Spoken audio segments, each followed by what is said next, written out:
În legătură cu România, impredictibilitatea Federației Ruse în aceste acțiuni militare, știu că există calcule, variante privind ajungerea forțelor militare ruse la gurile Dunării, deci spre Republica Moldova.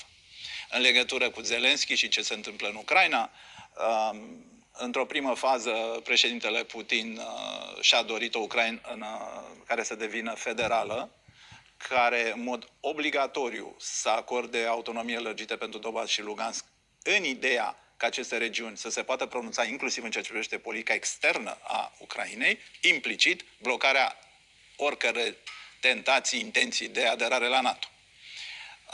Nereușind aceste variante maximale, a intrat acum militar, încercând să creeze o stare de fapt, comunitatea internațională, mai ales cea occidentală, să fie nevoită să negocieze cu o altă conducere politică la Kiev, care, evident, să promoveze ceea ce președintele Federației Ruse a dorit. NATO se reunește în summit extraordinar în scurtă vreme. Ce poate să facă Alianța Nord-Atlantică acum pentru dezescaladare? Sau ce se poate face, da? Pentru că, vedeam, Ucraina este prinsă singură între Rusia, NATO, Europa.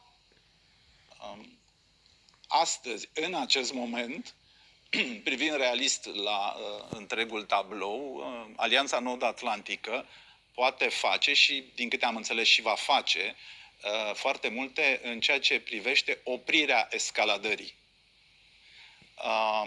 contingentarea situației, intrarea într-o logică de apărare și descurajare pe principiile adoptate de Alianța Nord-Atlantică după prima intervenție în Ucraina din 2014 a Federației Ruse.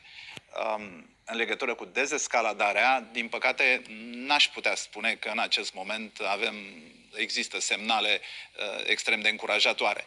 Dar și oprirea violenței și găsirea unor soluții pentru reîntoarcerea la masa negocierilor, pentru că este un principiu de bază, știți foarte bine, în relațiile internaționale. Câtă vreme armata este funcțională și își exercită misiunile de război, nu se poate negocia. Russian troops are advancing through Ukraine. What follows is likely to be Europe's most intense war in a generation.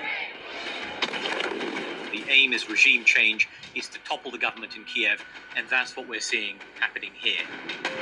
What might happen next? Берите власть в свои руки. And what does this mean for the world?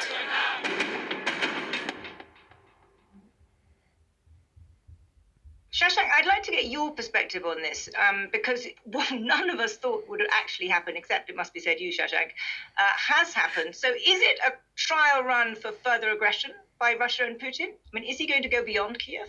What I've seen in recent days, as the invasion became more apparent and then as it occurred, is quite serious, credible, sober voices on foreign policy who, don't sensationalize these things, asking themselves that question, where's he going to stop? Our baseline assumption about Putin's appetite for risk and his ambition and his judgment, the way his cost-benefit calculus works, has changed in recent days. And I think that requires us to raise the possibility, however small, of a Russian challenge going onto NATO territory proper. Talk us through the scenarios of escalation. What do you worry about most? The ones that worry me most in terms of real, concrete, tangible escalation risks are simply the fact of having 190,000 Russian troops in close proximity to NATO forces. And neither side has to seek a confrontation for escalation to be a problem. We have already seen how Vladimir Putin is using the manipulation of risk to try and get NATO to back down. He said in the same blood-curdling speech in which he declared war on early Thursday morning that he hinted at nuclear consequences. He talked about escalation and direct attacks on the West. And I think it's important that while understanding these risks have to be managed, NATO also realizes there is no deterrence without some risk, and that all policies carry risk, and Russia cannot have a monopoly on elevating it and using it to get the other side to back down. Arkady, do you think that Western sanctions thus far have passed the credibility test? They might have passed the credibility test as far as the West is concerned. I was talking to my friends in Kyiv yesterday, and we have 3 correspondents there, and the sense of abandonment by a lot of them, saying, we are in the heart of Europe, we are being shelled, we are being killed, and the West is dithering and is introducing this sort of small steps. This is fundamentally about values. I think the West and the public needs to recognize that it's the moment of its own making, that actually the West needs to do it not just for the sake of Ukraine. It needs to do it for its own sake of self-respect and holding together all those things that provide the foundation of political systems in Europe. One of the many ways in which Vladimir Putin could react is through unconventional means, so cyber warfare, as you yourself said in particular. How well is the West prepared for Russian hackers hitting key targets? It's a lot better prepared than it has been in the past.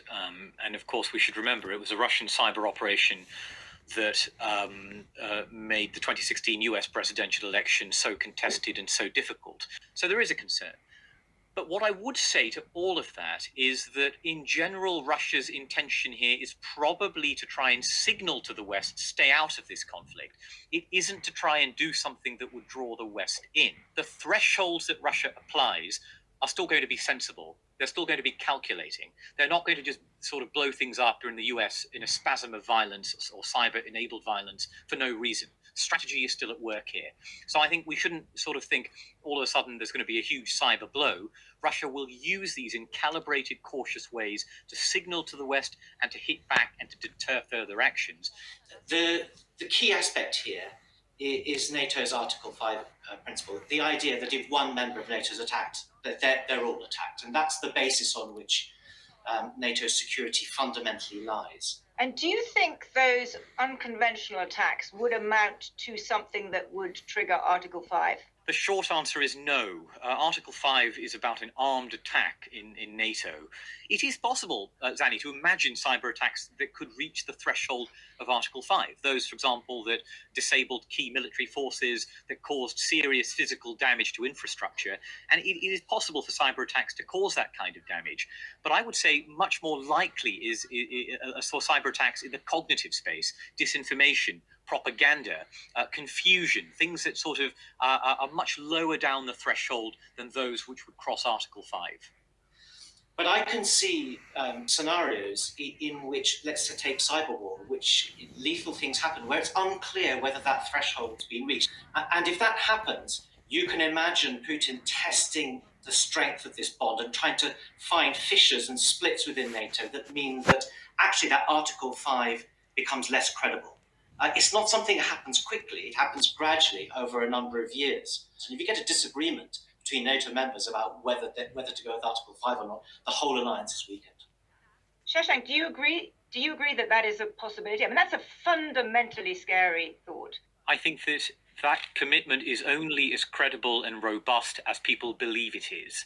And so if Putin has recast the map of Europe by changing a regime in Kiev to his liking, by changing the status quo in Belarus, weakening the position, the military position and the defensibility of the Baltic states and of Poland, perhaps even by sending refugees flooding into those states, casting a shadow over the independence of Moldova, which has long had an area occupied by Russian forces, then yes, that is a threat to Article 5.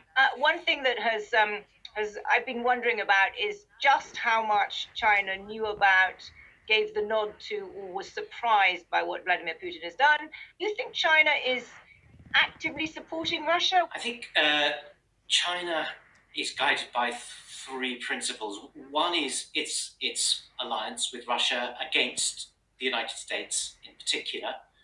Another is its principle of non-interference. And the third is its desire not to be affected by sanctions. And those 3 things are impossible to pursue all at once at the same time. So it has to make some very difficult choices.